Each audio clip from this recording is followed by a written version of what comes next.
আল্লাহ নবী সাল্লাল্লাহু আলাইহি ওয়াসাল্লাম বলেছেন, সাবআতুন ইউযিল্লুহুমুল্লাহু ফি যিল্লিহি ইয়াওমা লা যিল্লা ইল্লা যিল্লুহু, ইমামুন আদিলুন ওয়া শাবুন নাশআ ফি ইবাদাতিল্লাহ ওয়া রাজুলুন কলবুহু মুআল্লাকুন ফিল মাসাজিদ ওয়া রাজুলানি তাহাব্বা ফিল্লাহি ইজতামা আলাইহি ওয়া তাফাররাকা আলাইহি ইলা আখিরিল হাদিস আও কামা ক্বালা আলাইহিস সালাতু ওয়াস সালাম। আল্লাহ নবী বলেন, আল্লাহর আরশের ছায়া ছাড়া যেদিন আর কোনো ছায়া থাকবে না, 7 শ্রেণীর মানুষকে আল্লাহ তাআলা আরশে মুআল্লার ছায়াতলে স্থান দেবেন। কয় শ্রেণী জোরে বলেন? যেদিন আল্লাহর আরশের ছায়া ছাড়া কোনো ছায়া থাকবে না। এই যে সামিয়ানা এখানে আছে, পৃথিবীতে মেঘের ছায়া হয়, ঠিক কিনা? গাছের ছায়া হয়, ছাদের ছায়া হয়, বিল্ডিং এর ছায়া হয়, ঠিক না ভাই? কিয়ামতে আল্লাহর আরশে মুআল্লার ছায়া ছাড়া কোনো ছায়া হবে না। প্রচন্ড উত্তপ্ত অবস্থা, আধা হাত উপরে সূর্য, মানুষের মগজগুলা টকবক করতে করতে গলতে গলতে পড়তে থাকবে। ওই মুহূর্তে আল্লাহ তাআলা 7 শ্রেণীর মানুষকে আপন মেহেরবানিতে তার আরশে মুআল্লার ছায়াতলে স্থান করে দেবেন। 1 নাম্বার, ইমামুন আদিলুন, ন্যায়পরায়ণ শাসক যে হবে, আল্লাহ তাআলা তাকে আরশে মুআল্লার ছায়াতলে স্থান দেবেন। এই জন্য নেতৃত্ব যারা দেন, আজকে প্রধান অতিথি এসেছেন, বিশেষ অতিথিরা এসেছেন, আপনাদের সকলের প্রতি আমাদের আবদার, এটাই দাবি, আপনারা লিডিং দেবেন, নেতৃত্ব দেবেন, ইনসাফের সাথে দেবেন। তাহলে দুনিয়াতেও সম্মান পাবেন, মানুষের ভালোবাসা পাবেন, কিয়ামতের দিন আল্লাহর আরশের ছায়াতলে স্থান পাবেন। ونعوذ بالله من شرور أنفسنا ومن سيئات أعمالنا، من يهده الله فلا مضل له ومن يضلله فلا هادي له، ونشهد أن لا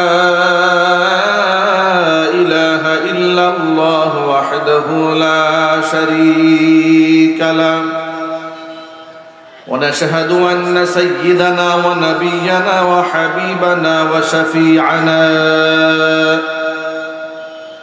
ومولانا محمدا عبده ورسوله الذي أرسله بالحق بشيرا ونذيرا وداعيا إلى الله بإذنه وسراجا منيرا. أما بعد فأعوذ بالله من الشيطان الرجيم.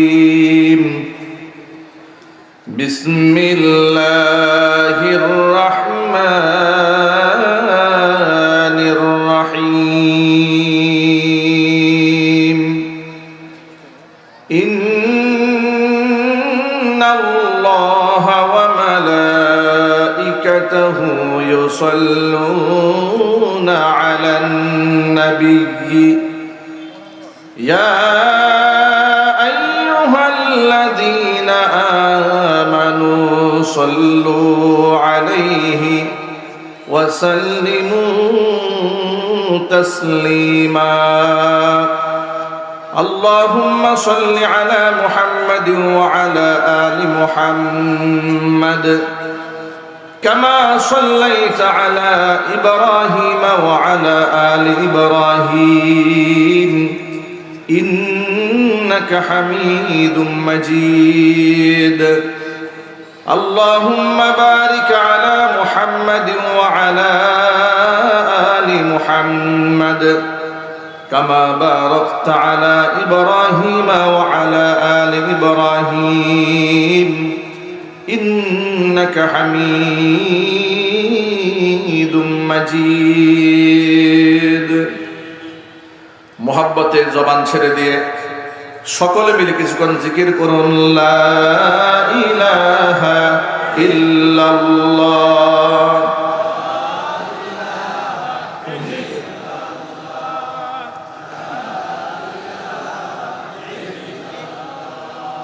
লা ইলাহা ইল্লাল্লাহ, লা ইলাহা ইল্লাল্লাহ, লা ইলাহা।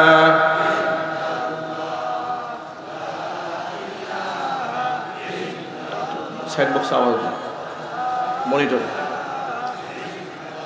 লা ইলাহা ইল্লাল্লাহ, লা ইলাহা ইল্লাল্লাহ, লা ইলাহা।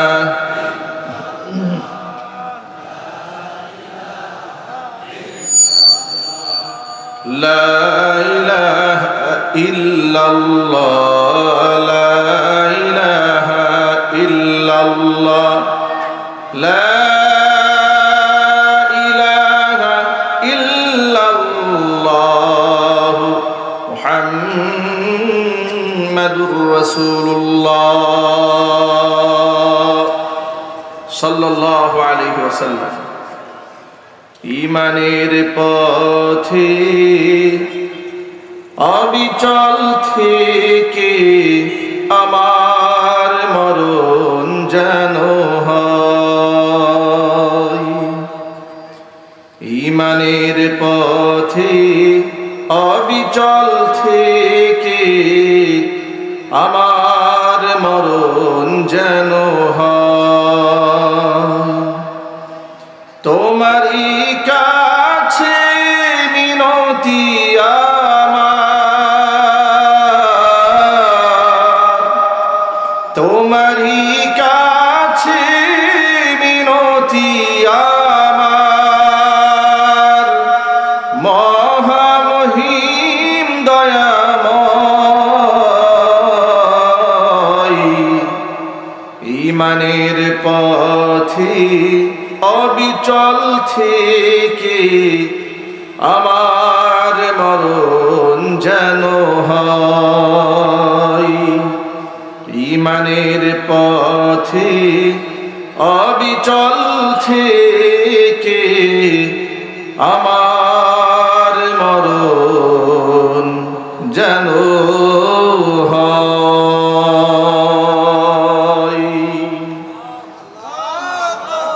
সকলেই বলুন আল্লাহুম্মা আমিন।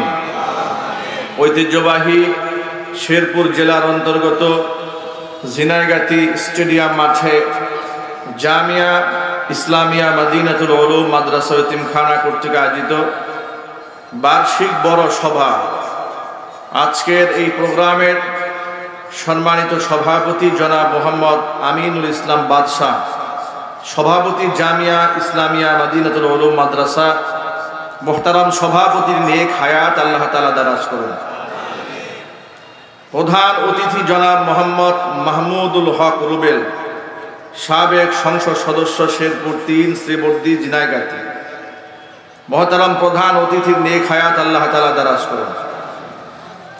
বিশেষ অতিথি আলহাজ মোহাম্মদ নুরুজ্জামান বাদল, কেন্দ্রীয় মজলিসের শুরা সদস্য, সেক্রেটারি, বাংলাদেশ জামাত ইসলামী শেরপুর জেলা শাখা।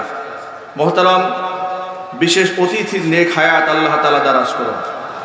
এছাড়াও আমন্ত্রিত বিশেষ অতিথিবৃন্দ, হাজরাত উলামায়ে কেরাম, মুরব্বিয়ান ইজম, অত্র এলাকা এবং পার্শ্ববর্তী এলাকার বিভিন্ন প্রান্ত থেকে ছুটে আসা দিন দরদি, ঈমানদার, পরহেজগার, মুত্তাকি মুসলিম ভাইয়েরা, পর্দার অন্তরালে অবস্থানরত আমাদের সকলের শ্রদ্ধা ভাজন পর্দানিশীন মা এবং বোনেরা, মহান আল্লাহ রাব্বুল আলামিনের দরবারে আলিশানে লাখ কোটি শুকরিয়া আদায় করছি যে মহান আল্লাহ তাআলা মুসলিম উম্মার এই অধঃপতনের সময়ে হাজারো প্রতিকূলতাকে উপেক্ষা করে শত সহস্র বাধাকে পেরিয়ে নবী করিম সাল্লাল্লাহু আলাইহি ওয়াসাল্লামের ভাষায় বেহেশতের বাগানের মধ্যে উলামায়ে কেরামের মাজলিসে কোরআন হাদিসের মাহফিলে যথা সময়ে উপস্থিত হয়ে কোরআন সুন্নাহ থেকে আলোচনা করার, আলোচনা শোনার সুবর্ণ সুযোগ তৈরি করে দিয়েছেন। এজন্য আপনারা খুশি না বেজার?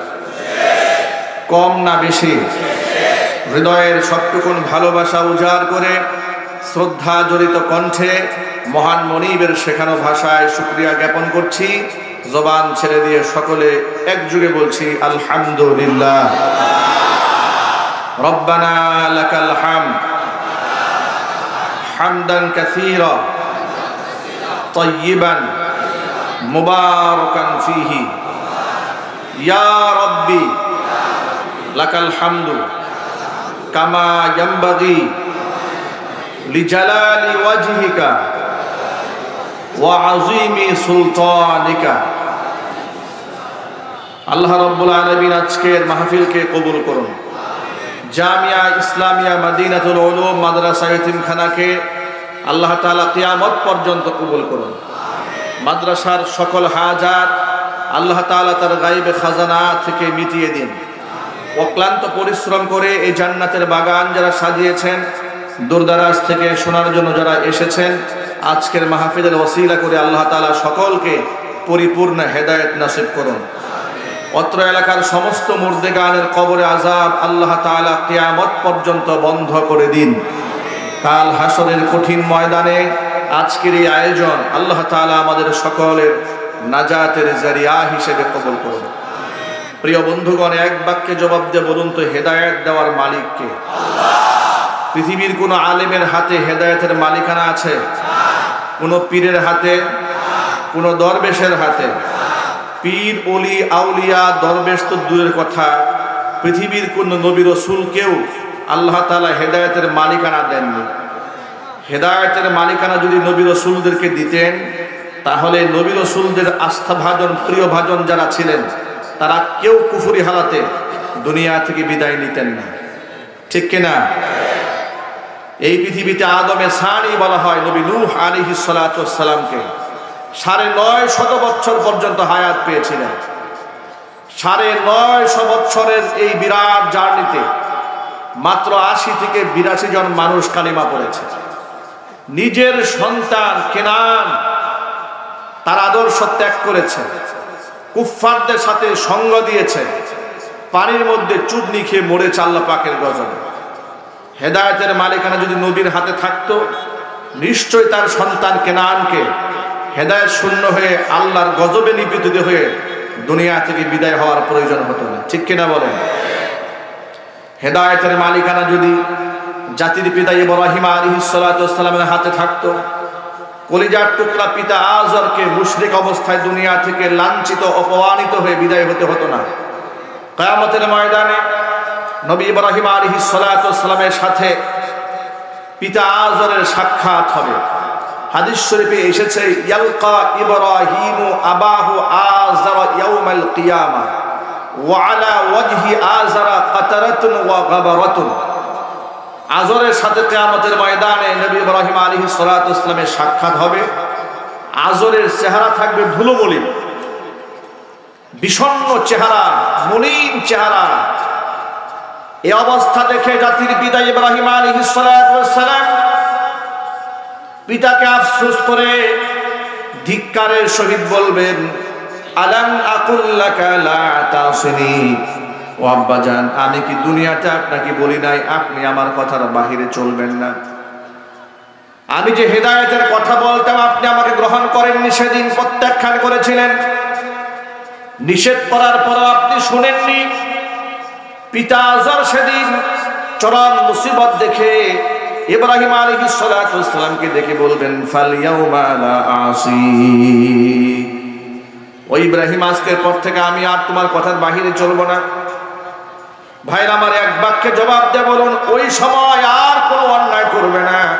এমন কথা বললে কি কোনো ফায়দা হবে? আরো যদি বলুন হবে। ইব্রাহিম আলাইহিস সালাতু ওয়াস সালাম আল্লাহর কাছে হাত তুলবেন, রব্বুল আলামিন ইন্নাকা ওয়া'আদতানি আল্লা তুখজিয়ানি ইয়াওমা ইউবাসুন। আল্লাহ, তুমি তো আমার সাথে ওয়াদা করেছিলে পুনরুত্থান দিবসে তুমি আমাকে লাঞ্ছিত করবে না, অপমানিত করবে না। কিন্তু এর চেয়ে বড় অপমান আমি ইব্রাহিমের জন্য আর কি হতে পারে? আমি পুত্র থাকবো জান্নাতে, আমার পিতা থাকবে জাহান্নামে। এর চেয়ে আমি ইব্রাহিমের জন্য লাঞ্ছনা, লজ্জা, গঞ্জনার কি হতে পারে? আল্লাহ পাক তখন জবাব দেবেন, ফায়াকুলুল্লাহ ইন্নী ক্বাদ হারামতুল জান্নাতা আলাল কাফিরিন। আল্লাহ পাক জবাবে বলবেন, ইব্রাহিম শোনো, তামাম পৃথিবীর সমস্ত কাফেরদের জন্য আমি আমার জান্নাতটাকে হারাম করে দিয়েছি। ইব্রাহিম আলাইহিস সালাতু ওয়াস সালামের অন্তরে পিতার প্রতি এই মহব্বত দেখে আল্লাহ তাআলা তাৎক্ষণিক আজরের উপর আল্লাহর গজব নাজিল করবেন। আল্লাহ পাক এবার ইব্রাহিম আলাইহিস সালাতু ওয়াস সালামকে ডেকে বলবেন, ও ইব্রাহিম, উনজুর ইলা মা বাইনা রিজলাই, ইব্রাহিম তুমি তোমার দুই পায়ের মাঝখানে একটুখানি তাকায় দেখো। ইব্রাহিম আলাইহিস সালাতু ওয়াস সালাম তাকিয়ে দেখবেন, ফাইদা হুয়া বিদিখুন মুলতাতিখুন, তাকায় দেখবেন নিকৃষ্ট এমন একটা ঘৃণিত জানোয়ারে পরিণত হয়েছে তার বাবা, চারদিকে তাকালেও ঘৃণা হয়। ফায়ুখাযু বিকাওয়ামিহি ওয়ায়ুলকা ফিন্নার, তার পায়ের মধ্যে ধরে জাহান্নামে নিক্ষেপ করা হবে। জোরে বলেন নাউযুবিল্লাহ। আমি এই ঘটনা দিয়ে আপনাদের সামনে শুধুমাত্র এই এক্সাম্পলটা দিতে চেয়েছি। ইব্রাহিম আলাইহিস সালাতু ওয়াস সালাম কত উঁচু দরজার নবী ছিলেন। তিনি আল্লাহর খলিল, আল্লাহর এমন দুস্থ তিনি কাল হাসরের মাঠে সর্বপ্রথম ইব্রাহিম আলাইহিস সালাতু ওয়াস সালামকে আল্লাহ পাক জান্নাতের পোশাক পরিয়ে সম্মানিত করবেন। সুবহানাল্লাহ বলতে পারেন না আপনারা? এই সম্মাননা কেন তাকে দেওয়া হবে শোনেন। আল্লাহর দ্বীন জমিনে প্রতিষ্ঠিত করার জন্য, আল্লাহর তাওহীদ একাত্মবাদ এই জমিনে প্রতিষ্ঠিত করার জন্য আত্মীয় স্বজন ছাড়া হয়েছেন, মা বাবা ছাড়া হয়েছেন, বন্ধু বান্ধব ছাড়া হয়েছেন, স্বজাতির কাছের মানুষগুলো হাত ছাড়া হয়েছে, নিজের জন্মদাতা পিতা পর্যন্ত তিনি হারিয়ে ফেলেছেন। ঠিক না ব্যাটিং জোরে বলেন?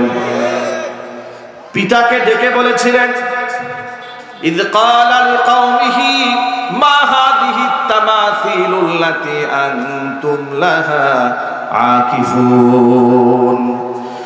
নিজের এলাকার মানুষদেরকে ডেকে বললেন, ইব্রাহিম, মা হাযিহি তামাসিলুল্লাতী আনতুম লাহা আকিফুন, এই সমস্ত মূর্তিগুলা কিসের মূর্তি, কিসের ভাস্কর্য যেগুলা তোমরা আরাধনা করো, পূজা করো, ইবাদত করো? এলাকার লোকেরা জবাবে বলেছিল, ক্বালু ওয়াজাদনা আবাআনা লাহা আবিদিন। ইব্রাহিম, আমরা আমাদের পূর্বপুরুষকে এগুলার আরাধনা করতে পেয়েছি, এই জন্য আমরা এগুলোর ইবাদত করি। ইব্রাহিম আলাইহিস সালাতু ওয়াস সালাম বললেন, ক্বালা আনতুম ওয়া আবাউকুম ফি দালালিন মুবিন, তোমরা এবং তোমাদের পূর্বপুরুষরা সুস্পষ্ট একটা গুমরাহির মধ্যে নিমজ্জিত আছো। কথা শোনার পরে এলাকাবাসী বলল, ক্বালু আজিতানা বিল হাক্কি আম আনতা মিনাল লাইবিন। ইব্রাহিম, আজিতানা বিল হাক্কি, তুমি যে বলো এগুলো আমাদের দেবদেবী না, এগুলো আমাদের উপাস্য নয়, আমাদের মাবুদ নয়, তুমি কি আমার সাথে মজাক করো নাকি আমাদের সাথে ঠাট্টা বিদ্রোহ করো, আমাদের সাথে মজাক করো? প্রিয় ভাইরা, এক বাক্যে জবাব দেয়া বলেন, নবী রাসূলুল্লাহ কি তার কওমের সাথে ঠাট্টা করতেন? আরো যদি বলেন, দুষ্টুমি করতেন, মজাক করতেন? সিরিয়াস ম্যাটার, একেবারে গুরুত্বপূর্ণ একটা বিষয় নিয়ে তারা বলছে, আজিতানা বিল হক আম আনতা মিনাল লাইবিন। ইব্রাহিম, আমাদের সাথে কি তামসা করতেছো তুমি? তারা প্রত্যাখ্যান করেছে। শুধু প্রত্যাখ্যান করে ক্ষান্ত হয় নাই, বিরুদ্ধে ষড়যন্ত্র করেছে। ইব্রাহিম আলাইহিস সালাতু ওয়াস সালাম বারংবার এই কথা বোঝাতে চেষ্টা করেছেন, মূর্তি মানুষের হাতের তৈরি, এগুলার কোনো ক্ষমতা নাই, সমস্ত ক্ষমতার মালিককে। একেবারে কমন একটা ব্যাপার, একেবারে সহজ একটা ব্যাপার। আজকে আপনাদের সামনে কথাগুলো খোলামেলা এই জন্য বলতে হয়, আমাদের বড় দুঃখ হয়, আমাদের বড় কষ্ট হয় যে মুসলমানদেরকে আমরা মূর্তির অসারতা বোঝাতে হয়। আরে বাবা, মূর্তির অসারতা মুশরিকদেরকে বোঝানোর কথা ছিল। কথা বলেন না ভাই? যারা মুশরিক তাদেরকে দাওয়াত দিয়ে বোঝানোর কথা ছিল যে এগুলার কোনো ক্ষমতা নাই, এগুলার কোনো শক্তি নাই। কিন্তু বড় আফসোস, এই একবিংশ শতাব্দীতে এসে ১৫০০ বছর পরে এসে মুসলমানদেরকে ওয়াজ করে বুঝাইতে হয় যে মূর্তির কোনো ক্ষমতা নাই। এটা আমাদের জন্য বড় লজ্জা। কেন বুঝাতে হয়? কারণ এটা হচ্ছে শেষ জামানা, যে জামানা সম্পর্কে নবী করিম সাল্লাল্লাহু আলাইহি ওয়াসাল্লাম ১৫০০ বছর আগে ভবিষ্যৎবাণী করেছিলেন। জামার উম্মতের একটা অংশের মানুষেরা মূর্তি পূজা করবে। আজকে তাই হয়েছে। সমাজের অসংখ্য মুসলমানেরা মুসলমানের ঘরে জন্ম নিয়ে তারা দেবদেবীর পূজায় শুধু অংশগ্রহণই করে না, বরং মূর্তির শক্তির প্রশংসা করেন, এমনকি তাদের উপর তাদের প্রতি কৃতজ্ঞতা জ্ঞাপন করে। গত দুর্গা উৎসবে চাঁদপুরের এক এমপি পদপ্রার্থী তিনি হিন্দু জনগোষ্ঠীর সামনে সামান্য কয়েকটা ভোট পাওয়ার জন্য মুসলমানের সন্তান দাঁড়িয়ে বলছে 2023 সালে মা দুর্গা 10 হাতের ক্ষমতা নিয়ে এসেছে এবং সেই হাতের শক্তির কারণে স্বৈরাচারী হাসিনার পতন হয়েছে।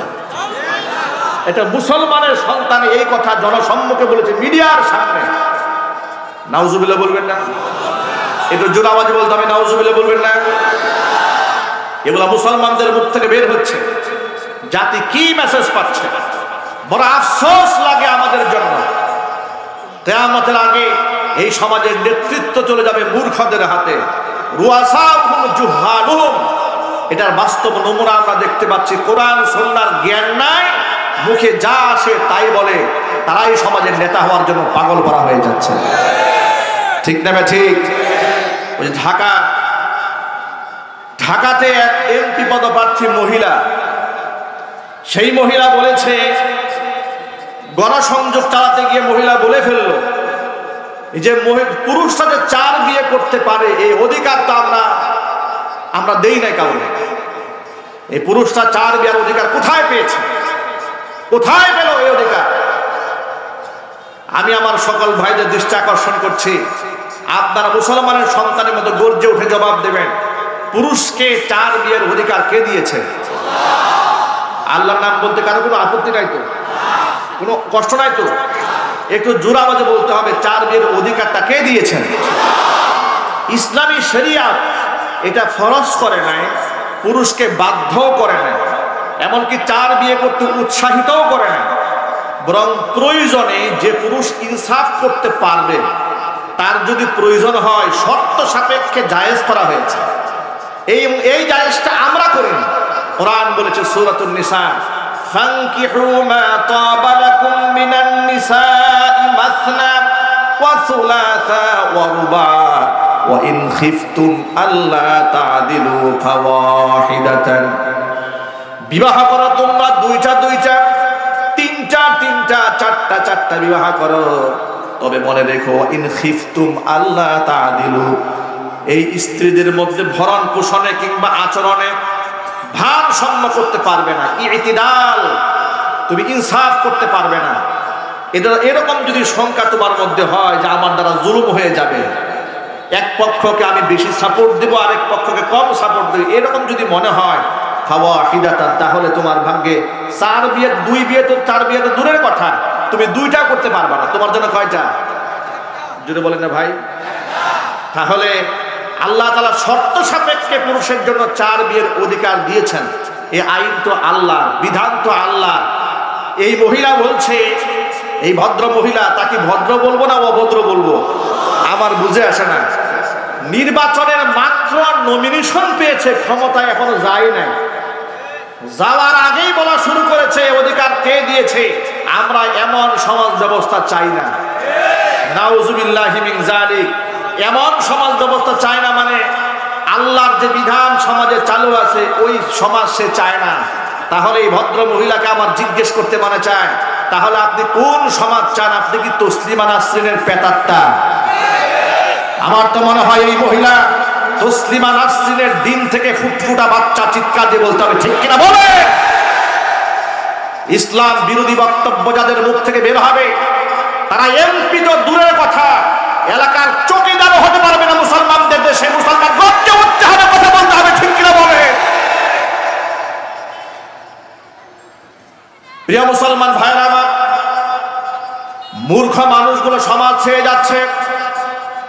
ক্ষমতার লোভ এবং লালসা এমন পর্যায়ে পৌঁছে গিয়েছে মানুষের মধ্যে। 1500 বছর আগে নবী করিম সাল্লাল্লাহু আলাইহি সাল্লাম এমন জঘন্য নেতৃত্বের ব্যাপারে জাতিকে সতর্ক করেছিলেন। হুজুর বলেন, ইন্নাকুম লাতুহরাসুনাল ইমাম ওয়া সাতাকুনু নাদামাতান ইয়াউমাল কিয়ামাহ, তোমাদের মধ্যে নেতৃত্বের লোভ চলে আসবে, তবে মনে রেখো নেতৃত্বের লালসা যাদের অন্তরে আছে এই নেতৃত্ব সাতাকুনু নাদামাতান ইয়াউমাল কিয়ামা, কিয়ামতের দিন তোমাদের জন্য বড় আফসোস এবং পরিতাপের কারণ হয়ে দাঁড়াবে। নেতৃত্ব যারা দিচ্ছেন খুব সাবধান। নিঃসন্দেহে সৎ নেতার মর্যাদা আছে, আর সে মুআল্লার ছায়াতে আল্লাহ পাক তাকে স্থান দিবেন। যদি বলেন আল্লাহু আকবার।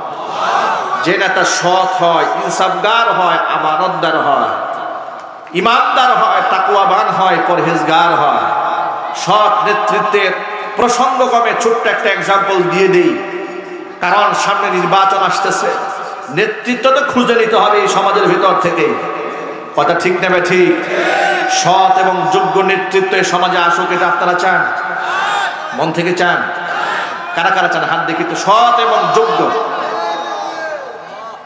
মন থেকে চাচ্ছেন?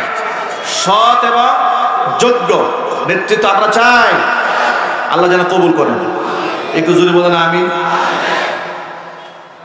তবে আপনাদের খুঁজে নিতে হবে, এমন যেন না হয় মুখে মধু অন্তরে বিষ। এরকম নেতা সমাজের মধ্যে আছে না নাই? ছোট্ট একটা এক্সাম্পল দিয়ে বোঝাবার জন্য, কয়েক বছর আগে নারায়ণগঞ্জের এক মাহফিল হলো। মাহফিলে আমি প্রধান বক্তার বক্তৃতা করার আগে প্রধান অতিথি হাতে মাইক নিলেন। মাইক নিয়ে তিনি সংক্ষিপ্ত বক্তব্য পেশ করলেন। সেই বক্তব্যে তিনি মাদক বিরোধী এক বিশাল বক্তব্য দিলেন। তো মাদক বিরোধী বক্তব্য দিলে তো কোরআনের পক্ষে হলো, কোরআন তো মাদকের বিরুদ্ধে। ঠিক না ঠিক? আমি খুব খুশি হয়েছি। আর মাহফিলে তার জন্য দোয়া করেছি, আর বলেছি আল্লাহ এরকম নেতা সমাজ থেকে মাদক মুক্ত করতে চায়, আল্লাহ পাক তুমি কবুল করো, তার আত্মীয় স্বজনকে কবুল করো। অনেক দোয়া করেছি।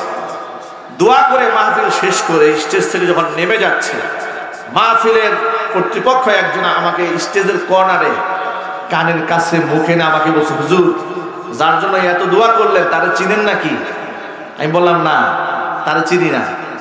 তা ইনি হচ্ছে আমাদের এলাকার মাদকের ডিলার। আল্লাহর কসম, আমাকে বলে আপনি যার জন্য দোয়া করলেন ইনি হচ্ছেন এই এলাকার মাদকের ডিলার। আমি শুনে পুরো মনে হচ্ছে আমার মাথার উপরে আসমান ভেঙে পড়ল। আমি বললাম যে এটা কোনো কথা হলো ভাই? মাহফিলের প্রধান অতিথি মাদকের ডিলার হয় কি করে? তিনি বললেন ইনি হচ্ছেন সেই ব্যক্তি যাকে মাহফিলে দাওয়াত না দিলে মাহফিল আকার করতেই দেবে না, এই জন্য দাওয়াত দিয়েছে। কিন্তু তিনি এমন গিরগিটি, তিনি বুঝেন কোন পাত্রে গেলে কোন রং ধারণ করতে হয়। উনি সিচুয়েশন বুঝেন, যে সেখানে কোনো আলেম ওলামা আছে, পীর বুজুর্গ আছে, ইমানদার মানুষরা আছে, কোন কথা বললে আপনারা গিলবেন এটা উনি খুব ভালো জানেন। সমাজে এরকম গিরগিটি মার্কা নেতা আছে না নাই? আরো জোরে বলতে হবে, আছে না নাই?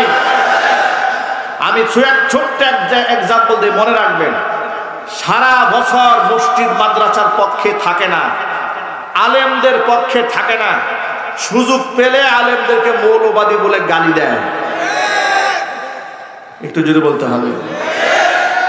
কথায় কথায় বলে যে মৌলবাদের অভয়ারণ্য হতে দেওয়া হবে না। আলেম ওলামাদের উত্থানকে মৌলবাদ বলে কটাক্ষ করে, বিদ্রুপ করে, ব্যঙ্গ করে। এমনকি দাড়ি, টুপি, পাঞ্জাবি, ইসলামী সংস্কৃতি, তাহাজিদ, তামাদ্দুন তার পছন্দ হয় না। এরকম নেতা সমাজে আছে না ভাই? বিগত স্বৈরাচার আমল আপনারা অনেকেই দেখেছেন, সংসদে দাঁড়িয়ে মাদ্রাসা সম্পর্কে এমন ব্যঙ্গ করেছে যেগুলা জঙ্গি তৈরির কারখানা। আবার কেউ কেউ বলেছে ব্যাঙের ছাতার মতো কওমি মাদ্রাসা গড়ে উঠেছে। আবার তৎকালীন যুগের এক শিক্ষামন্ত্রী তিনি বলেছিলেন যে এই সমস্ত মাদ্রাসার কারণে প্রাইমারি স্কুলের জনপ্রিয়তা কমে গেছে। এরকম কত কথা যে মাদ্রাসার বিরুদ্ধে তারা বলেছে। এই সমস্ত কথা যারা বলে ঠিকই দেখবেন আবার নির্বাচন আগে মাথায় টুপি টাপি দিয়ে দৌড়ায় মসজিদে যায়, গিয়ে বলে হুজুর এই যে মাথাটা পাচ্ছি আপনার বরকতে হাতটা একটু মাথায় দিয়ে দোয়া করে দেন। কি আছে না নাই? শুধু শেরপুর অঞ্চলে এরকম ভণ্ডামি নাই, সারা বাংলাদেশে আছে। কি বলেন, আছে না নাই? না, এরকম হওয়া যাবে না। আমরা এমন নেতা চাই না, আমরা এমন নেতৃত্ব চাই যে ব্যক্তি সারা জীবন বলবে আমরা আল্লাহর কোরআনের পক্ষে আছি। কথা ঠিক নেবে ঠিক? আল্লাহ পাক যেন কবুল করেন। জোরে করেন আমিন। আর জোরে বলুন আমিন। সৎ নেতৃত্ব এরা এলাকার জন্য বড্ড প্রয়োজন। আল্লাহ পাক যেন ওই সমস্ত জাহেল মূর্খ যারা কোরআন সুন্নাহ সম্পর্কে যারা বাজে কথা বলে তাদের অনিষ্ট থেকে দেশ এবং জাতিকে হেফাজত করে না। ইব্রাহিম আলাইহিস সালাতু ওয়াস সালামের কথা বলতেছিলাম। তাওহীদ প্রতিষ্ঠার জন্য কাছের মানুষকে হারিয়েছেন, নিজের পিতাকে হারিয়েছেন, আত্মীয় স্বজনকে হারিয়েছেন, মানুষের সামনে প্রমাণ করতে চেয়েছেন মূর্তির কোনো ক্ষমতা নাই। কিন্তু আশ্চর্যের ব্যাপার, আজকে মুসলমানদের দেশে মুসলমানের ছেলে মেয়েরা মূর্তির সামনে গিয়ে হাজিরা দেয়। শুধু হাজিরাই দেয় না, মূর্তির ক্ষমতার প্রশংসা করে। জোরে জোরে বলেন নাউজুবিল্লাহ। এক আনা ক্ষমতা আল্লাহ ছাড়া আর কারো আছে? কোন দুর্গার, কোন দরগার, কোন মাজারের, কোন পীরের, কোন খানকার, কোন আলেমের? ওই যে আপনারা আলেমের পায়ে গিয়ে সেজদা দেন, যে সে আলেম, তারা তো আলেম না, এগুলো জালেম। ঠিক কিনা চিল্লাই বলেন? নিজের পায়ে সেজদা গ্রহণ করে, ওগুলা কি আলেম না জালেম? জালেম। জালেমরা আলেমের বেশ ধরেছে, মাজারে গিয়ে সেজদা দিচ্ছে, টাকার ব্যবসা করতেছে। জিজ্ঞেস করলে তর্ক করে, মুখে মুখে তর্ক করে বলে এটা আধ্যাত্মিক ব্যাপার। কি ব্যাপার? বলে আধ্যাত্মিক ব্যাপার। আমরা এখানে শারঈ সেজদা দেই না, এটা আমরা তাহিয়ার সেজদা দেই, সম্মানের সেজদা দেই, তাজিমি সেজদা দেই। নাউজুবিল্লাহি মিন যালিক। সেজদা হবে একমাত্র কার সামনে? কৌশল অবলম্বন করলেন। এলাকার মানুষ চলে গেছে মেলায়, ইব্রাহিম আলাইহিস সালাতু ওয়াস সালাম মেলায় যান না। মেলায় তাকে ডাক দিয়েছে, ইব্রাহিম চলো মেলায় যাই। ইব্রাহিম আলাইহিস সালাম বললেন ইন্নী আনা সাকিম। এক বাক্যে জবাব দেয়, বলুন আমার আল্লাহ কোরআনে কোনো ভুল কথা বলেছেন? কোনো মিথ্যা তথ্য দিয়েছেন? আল্লাহর কোনো কথার মধ্যে সংশয় করলে মানুষের ঈমান থাকবে? জোর আওয়াজে বলুন ঈমান থাকবে। আল্লাহ পাক সূরা মুজাদালার একেবারে সর্বশেষ আয়াতে বলছেন, ও নবীজি, লা তাজিদু কওমান ইউমিনুনা বিল্লাহি ওয়াল ইয়াউমিল আখির।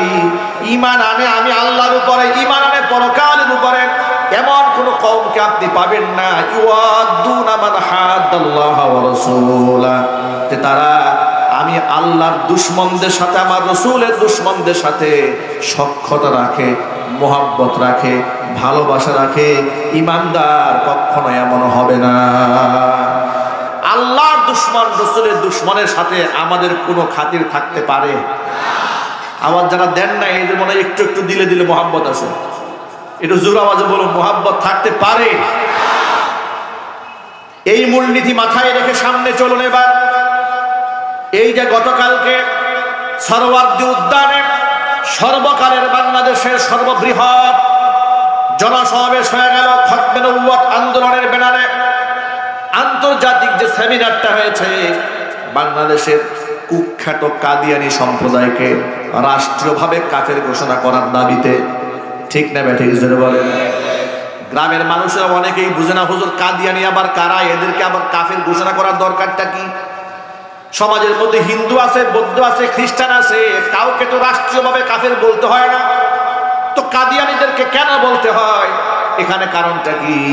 কারণ শোনেন, বাংলাদেশ কিংবা তামাম পৃথিবীর কোনো হিন্দু নিজেকে মুসলমান দাবি করে না, কোনো খ্রিস্টান নিজেকে মুসলমান দাবি করে না, কোনো ইহুদি নিজেকে মুসলমান দাবি করে না, কোনো বৌদ্ধ নিজেকে মুসলমান দাবি করে না। কিন্তু কুখ্যাত কাদিয়ানি সম্প্রদায় এবং গোলাম আহমদ কাদিয়ানির উম্মতেরা এত জঘন্য কুখ্যাত কাফের, ওরা আমার নবীকে শেষ নবী হিসাবে বিশ্বাস করে না। নাউজুবিল্লাহ পড়েন। আমাদের নবীর পরে আর কোন নবী আছে? আমাদের রাসূলের পরে আর কোন রাসূল আছে? ওহীর দরজা কি আর খোলা আছে না বন্ধ হয়ে গেছে? গোলাম আহমদ কুখ্যাত কাদিয়ানি ভারতের জন্মগ্রহণ করেছে ব্রিটিশ শাসন আমলে। কুখ্যাত এই কাদিয়ানি নিজেকে শেষ নবী দাবি করেছে। এমনকি শুনে আপনারা অবাক হবেন, মুহাম্মাদুর রাসূলুল্লাহ ওয়াল্লাযীনা মাআহু আশিদ্দাউ আলাল কুফফারি রুহামাউ বাইনাহুম।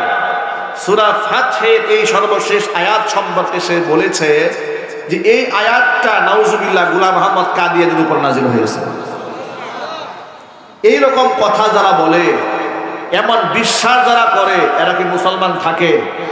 কেন মুসলমান থাকে না শোনেন।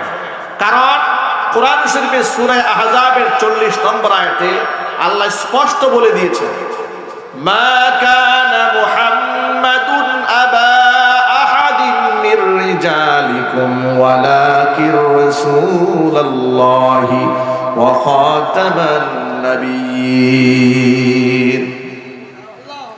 মুহাম্মদ সাল্লাল্লাহু আলাইহি ওয়াসাল্লাম তিনি তোমাদের কোন পুরুষের পিতা নন, ওয়ালাকির রাসূলুল্লাহ তিনি আল্লাহর রাসূল, ওয়া খাতামান নাবিয়্যিন তিনি শেষ নবী। কি নবী? কোরআনে লেখা আছে না নাই? এবার হাদিস শরীফ থেকে শোনাই, আল্লাহর হাবিব বলেন, আনা খাতামুন নাবিয়্যিন লা নাবিয়্যা বাদি, আমি শেষ নবী, আমার পর আর কোনো নবী নাই। আল্লাহর নবী আরেকটা एग्जांपल দিয়া বলেন, ও সাহাবীরা শোনো, ধরো একটা সুন্দর বিল্ডিং ইমারত নির্মাণ করা হলো, সমস্ত কাজ কমপ্লিট হয়ে গেল, শুধুমাত্র বিল্ডিং এর একখানা ইট বাকি আছে। দর্শনার্থীরা বিল্ডিং এর সামনে দিয়ে যায় আর বলতে শুরু করে, এত সুন্দর বিল্ডিং, শুধুমাত্র একটা ইট যদি থাকতো তাহলে বিল্ডিংটা কমপ্লিট হয়ে যেত। একটা মাত্র ইটের কারণে ওই বিল্ডিংটা যেমন আনকমপ্লিট, আল্লাহ তাআলা এই দুনিয়াতে নবুয়তের একটা ইমারত তৈরি করেছেন, ইমারত বিল্ডিং নির্মাণ করেছেন।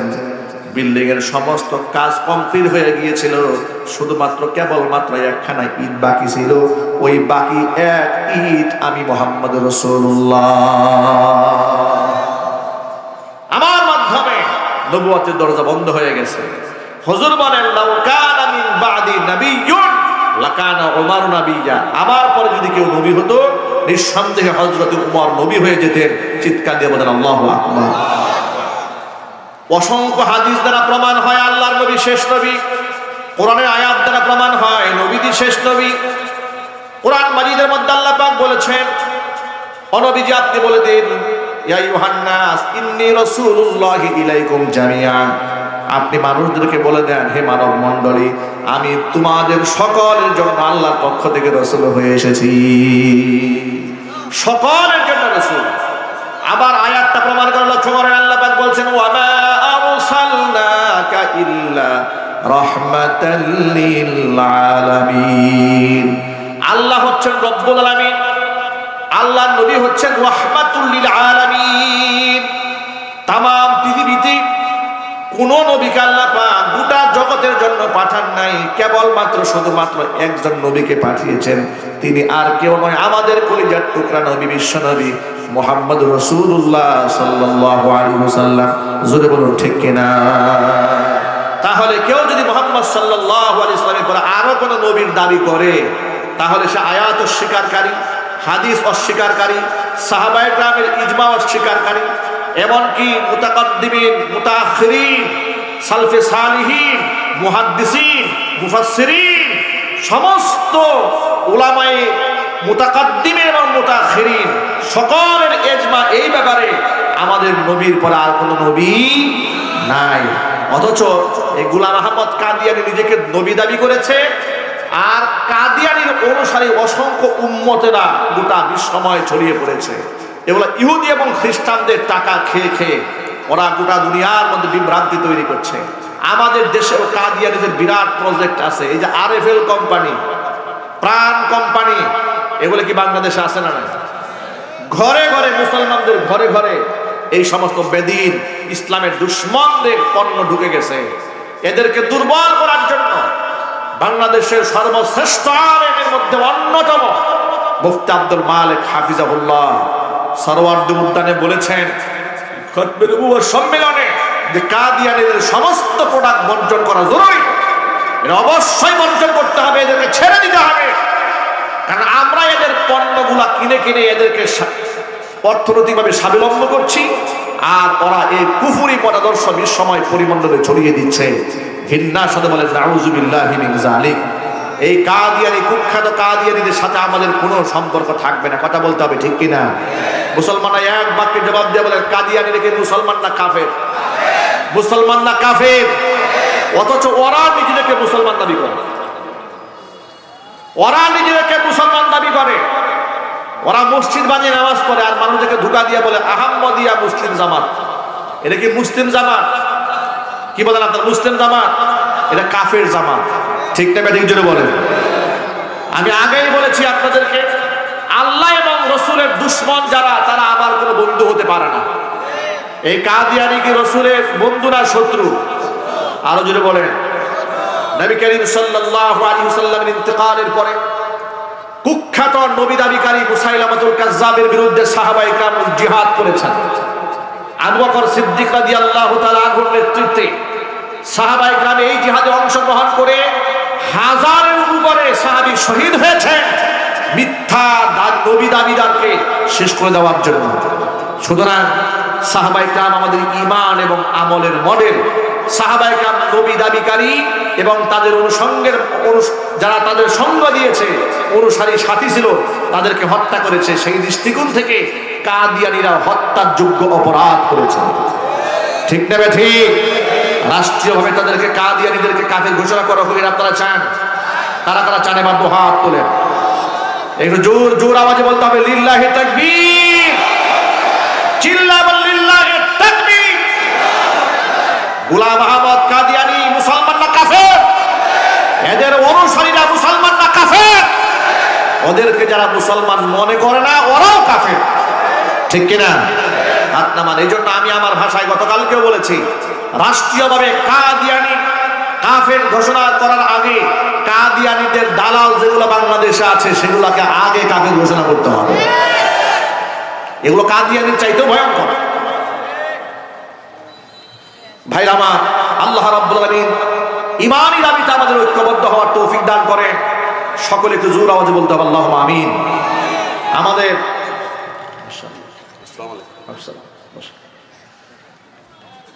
ভালোবাসা মহব্বত সব হবে আল্লাহর জন্য। কাউকে যদি ভালোবাসি আল্লাহর জন্য ভালোবাসবো, আর কাউকে যদি আমরা ঘৃণা করি সেটা আল্লাহর জন্যই আমরা ঘৃণা করব। আল্লাহ নবী সাল্লাল্লাহু আলাইহি ওয়াসাল্লাম বলেছেন, সাবআতুন ইউযিল্লুহুমুল্লাহু ফি যিল্লিহি ইয়াওমা লা যিল্লা ইল্লা যিল্লুহু, ইমামুন আদিলুন ওয়া শাবুন নাশআ ফি ইবাদাতিল্লাহ ওয়া রাজুলুন কলবুহু মুআল্লাকুন ফিল মাসাজিদ ওয়া রাজুলানি তাহাব্বা ফিল্লাহি ইজতামা আলাইহি ওয়া তাফাররাকা আলাইহি ইলা আখিরিল হাদিস আও কামা ক্বালা আলাইহিস সালাতু ওয়াস সালাম। আল্লাহ নবী বলেন, আল্লাহর আরশের ছায়া ছাড়া যেদিন আর কোনো ছায়া থাকবে না, 7 শ্রেণীর মানুষকে আল্লাহ তাআলা আরশে মুআল্লার ছায়াতলে স্থান দেবেন। কয় শ্রেণী জোরে বলেন? যেদিন আল্লাহর আরশের ছায়া ছাড়া কোনো ছায়া থাকবে না। এই যে সামিয়ানা এখানে আছে, পৃথিবীতে মেঘের ছায়া হয়, ঠিক কিনা? গাছের ছায়া হয়, ছাদের ছায়া হয়, বিল্ডিং এর ছায়া হয়, ঠিক না ভাই? কিয়ামতে আল্লাহর আরশে মুআল্লার ছায়া ছাড়া কোনো ছায়া হবে না। প্রচন্ড উত্তপ্ত অবস্থা, আধা হাত উপরে সূর্য, মানুষের মগজগুলা টকবক করতে করতে গলতে গলতে পড়তে থাকবে। ওই মুহূর্তে আল্লাহ তাআলা 7 শ্রেণীর মানুষকে আপন মেহেরবানিতে তার আরশে মুআল্লার ছায়াতলে স্থান করে দেবেন। 1 নাম্বার, ইমামুন আদিলুন, ন্যায়পরায়ণ শাসক যে হবে, আল্লাহ তাআলা তাকে আরশে মুআল্লার ছায়াতলে স্থান দেবেন। এই জন্য নেতৃত্ব যারা দেন, আজকে প্রধান অতিথি এসেছেন, বিশেষ অতিথিরা এসেছেন, আপনাদের সকলের প্রতি আমাদের আবদার, এটাই দাবি, আপনারা লিডিং দেবেন, নেতৃত্ব দেবেন, ইনসাফের সাথে দেবেন। তাহলে দুনিয়াতেও সম্মান পাবেন, মানুষের ভালোবাসা পাবেন, কিয়ামতের দিন আল্লাহর আরশের ছায়াতলে স্থান পাবে। আল্লাহ পাক যেন কবুল করে। জোরে বলেন আমিন। আরো জোরে করে আমিন। ইনসাফগার কাকে বলে ছোট্ট একটা এক্সাম্পল দিয়ে বুঝে যাবেন আপনারা। ওমরে ফারুক রাদিয়াল্লাহু তাআলা আনহু অর্ধ জাহানের শাসক হয়েছিলেন। এই মর্যাদা আল্লাহ পাক তাকে দান করেছিলেন। তার নেতৃত্বের সময় ইরাকের ফুরাত নদীর তীর পর্যন্ত তার খেলাফত কায়েম হয়ে গেল। একদিন তার স্ত্রী আব্দুল্লাহর মা তার জন্য কিছু পিঠা বানিয়ে সামনে পেশ করলেন। পিঠাটা সামনে দেখে হযরত ওমর স্ত্রীকে জিজ্ঞেস করলেন, বিবি রে, পিঠা পেলে কোথায়? কারণ রাষ্ট্রীয় খাজানা থেকে, কোষাগার থেকে আমার জন্য যে আটা বরাদ্দ আছে, ওই আটা দিয়ে তো পিঠা খাওয়ার কথা না, কোনো মতে টিনে টুনে সংসার চলার কথা। কেউ কি হাদিয়া দিয়েছে নাকি? বলে না, হাদিয়া দেয় নাই। হাদিয়া দেয় না, তাহলে কেউ ঘুষ দিয়েছে? স্ত্রী বলে, আপনারে ঘুষ দিবে সাহস কি কারো আছে নাকি? সুবহানাল্লাহ পড়েন। স্বামীর প্রশ্নের জবাব দিচ্ছেন স্ত্রী, স্বামীর কর্মের সাক্ষী স্ত্রী। এই জন্য আমাদের বিবিদের সাক্ষী আল্লাহর কাছে গ্রান্টেড হবে। হুজুর বলেন খিয়ারুকুম খিয়ারুকুম লিনিসাইহিম, তোমাদের মধ্যে আল্লাহর কাছে শ্রেষ্ঠ সেই ব্যক্তি যেই ব্যক্তি নিজের বউর কাছে শ্রেষ্ঠ। বাহিরে সালাম পাওয়া সহজ, রেসপেক্ট পাওয়া সহজ, নিজের ঘরের বউর কাছে রেসপেক্ট পাওয়া এত সহজ নয়। কারণ বউর কাছে ইনস আউট, ভিতর বাহির সব খোঁজ খবর থাকে। আমি কত বড় হুজুর আর আল্লামা, এই খবর আমার বউর কাছে আছে না নাই? আরো জোরে বলেন। ওই যে একটা গল্প, যে এক পীর সাহেব অসংখ্য মুরিদ বানাইছে, কিন্তু বউ মুরিদ হয় না, কোনোভাবেই হয় না। পীর সাহেব বহুত কেরামতি দেখায়, বউ আর মানে না। বউ একদিন বলতেছে স্বামীকে যে তুমি আর কি পীর সাহেব হইলা, গতকালকে এক পীর সাহেব দেখছি বাড়ির সামনে দিয়ে যায় নামাজ দিয়ে উড়ে যায়, তুমি তো ওই রকম পীর হতে পারো না, ওই রকম পীর হতে পারলে না তোমার কাছে মুরিদ হইতাম। বলে ও আচ্ছা, ওই যায় নামাজ দিয়ে উড়ে গেছে পীর সাহেব তুমি দেখছো নাকি? বলে হ্যাঁ দেখছি তো। আর ওটা তো আমি ছিলাম। তুমি ছিলা? ও আচ্ছা, এই জন্য দেখছি যায় নামাজটা বাঁকা হইয়া আসছিল। মানে অবস্থা হচ্ছে কি, স্বামীকে পীর মানতে সহজে রাজি না বউ। ভাই আমার, বউয়ের কাছে ভালো হতে হবে। নবী করিম সাল্লাল্লাহু আলাইহি ওয়াসাল্লামের স্ত্রী আমাদের মা উম্মুল মুমিনিন মা আয়েশা রাদিয়াল্লাহু তাআলা আনহার কাছে প্রশ্ন করা হয়েছিল, কাইফা কানা খুলুকুন নবী সাল্লাল্লাহু আলাইহি ওয়াসাল্লাম, আল্লাহর নবীর চরিত্র কেমন ছিল? মা আয়েশা জবাবে বলেছেন, আলা তাকরাউনাল কোরআন, তোমরা কি কোরআন পড়ো না? বলে হ্যাঁ পড়ি। কোরআন যদি পড়ে থাকো তাহলে হুজুরের চরিত্র জানার জন্য দূরে যেতে হবে না। খুলুকুহু আল কোরআন, তার চরিত্র হচ্ছে 30 পারা কোরআনের বাস্তব নমুনা। এটা স্ত্রী হয়ে স্বামীর পক্ষে সার্টিফিকেট দিয়েছেন। চিৎকার দিয়ে হুজুর কোন আল্লাহু আকবার। আর আমাদের বউরা আমাদের ব্যাপারে কি সার্টিফিকেট দিবে? সার্টিফিকেট দিবে হলো এই যে আমি দেখে আপনার ঘরটা করছি, ঠিক কিনা বলেন? আমাদের বউরা বলে একমাত্র আমি দেখে আপনার ঘরটা করলাম, পৃথিবীর কোন মহিলা আপনার ঘর করতো না। এই হলো সার্টিফিকেট। আরেকটা সার্টিফিকেট আছে যে 10 বছর সংসার করলাম, আপনার সংসারের সুখ কি জিনিস সুখ দেখলাম। এগুলো সার্টিফিকেট, এগুলো আমরা অর্জন করেছি। আল্লাহ আমাদের মাফ করে দেন, জোরে কোন আমিন।